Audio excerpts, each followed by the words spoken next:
Inanna, we're surrounded by these lovely foliage plants, and I want you to talk about them a little bit, but I see a lot of hydrangeas here, and I just wondered if you could point out what kind of hydrangea it is that we're looking at. The big white hydrangeas are an updated version of Annabelle, and they're called Incredible. And they've got stronger stems, bigger blooms. They're just incredible, and they love full sun. And I added them a few years ago. People just go crazy over them. They don't flop like the old Annabelle, no. So they hold themselves well, upright. They're flopping just a little bit because this one doesn't get quite as much sun, but most of them are in full sun and they're very upright. Yes, wonderful feature. And I see that there's heucheras and the hostas are in bloom.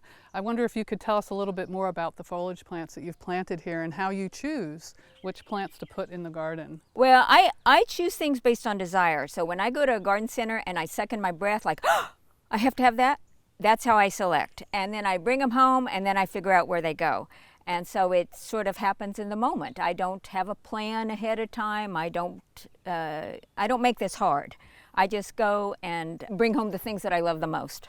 And these lovely totems that you have planted all through the garden, can you tell us a little bit about what the inspiration is behind them and their locations as well? I have 15 of them, and they all represent spiritual qualities. This one represents tenderness. That one over there represents humility. I made them on the wheel, and I knew I was going to make them, but I didn't know exactly what they were until I actually put them together and put them up. And then in meditation, each one came to me, presented itself, and said, this is what I anchor in your garden. Yeah, so they remind you of the qualities that you want to embody in yourself, especially after being in the garden. Right. And just to be out here, I mean, the harmony in the garden, the beauty in the garden. I mean, if this wouldn't heal you of anything the world could offer, I don't know what would, you know. So tell us a little bit about Heartflame and its history. You have been here for 15 years now? 15 years. And what inspired you when you got here to say, hey, I think I'll plant a garden?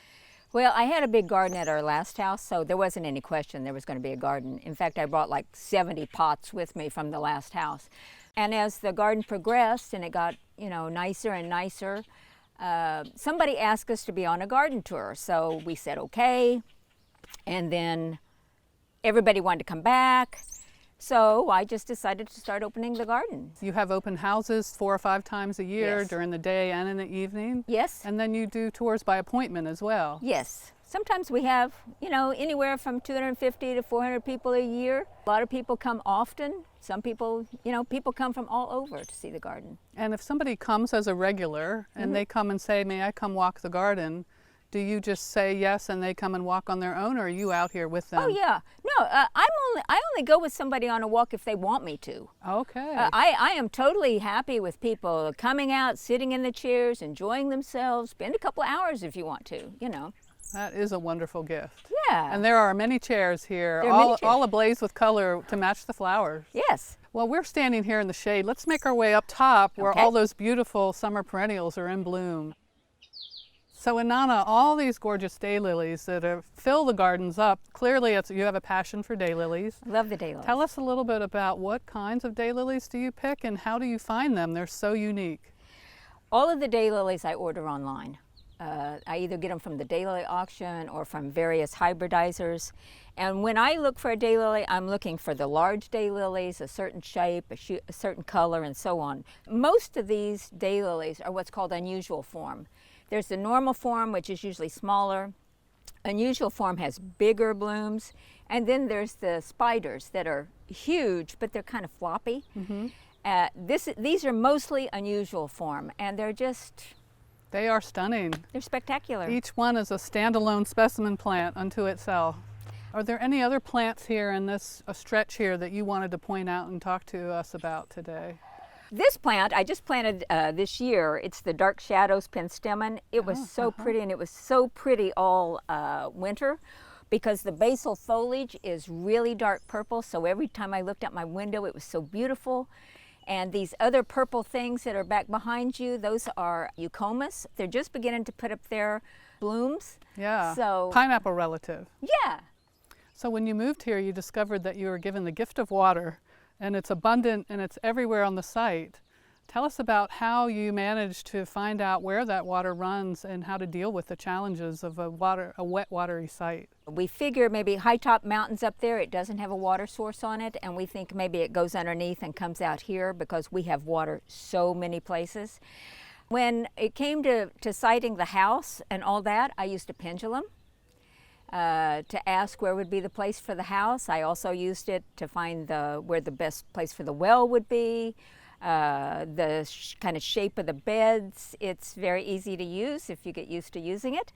And all of the stonework that you see around the property, it's been put here to manage drainage. And through all of those areas over on the other side of the house where you see the serpentine areas, all of those are made to carry springs down to the main spring. You have this gorgeous white oak tree that is at the entrance of your property. And it's this legacy 250-plus-year-old tree. And I was wondering if you could tell us a little bit about that tree's story and your relationship with it has fed into your design decisions here in the garden. Well, since we've only been here 15 and it's been here a long time, it could probably share more stories with us. But we don't know a story by it. It's in perfect health. There seems to be a spring that runs underneath it. It never needs pruning. It never needs anything. We call it the grandfather here. Wonderful. It anchors the property. So, but that's about all we know about it. We basically let it do its thing. And so when you talk about the maintenance that you do here, or lack of, can you say a little bit about how do you deal with spraying for insects or dealing with wildlife? What is your overall approach to all those challenges? My basic philosophy is that the less a human gets involved, the better. Because generally when we get involved, I think it kind of goes south. So I feel like every life form on this planet has to eat.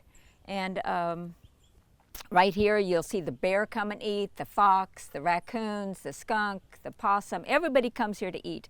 And we sprinkle a little food on the ground at night, bird food. We put the bird feeders away at night because that would be a no-show.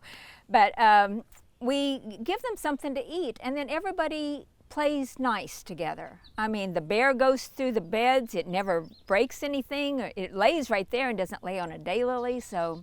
So you're living in harmony with the bear that comes off the mountain. We try. And the same with the deer. I mean, the deer have to eat a little something. I've got plenty. They rarely bother me. I don't know why. That's rather remarkable as well. Well, thank you so much, Inanna, for having us come today and visit this glorious piece of landscape.